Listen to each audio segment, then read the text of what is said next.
এই প্রথম একটা বাচ্চা দেখলাম যে সকালবেলা ঘুম থেকে উঠতে একদমই কান্নাকাটি করে না।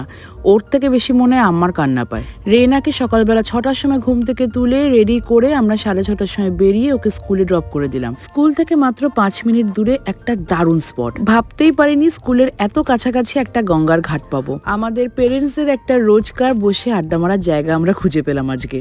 এই নতুন স্কুলটা সব থেকে ভালো ব্যাপার হচ্ছে যে এত আর্লি মর্নিং এদের স্কুল শুরু হয়, তার সাথে এত তাড়াতাড়ি স্কুলে ছুটি হয়ে যায় যে সারাটা দিন আমি হাতে পেয়ে যাই।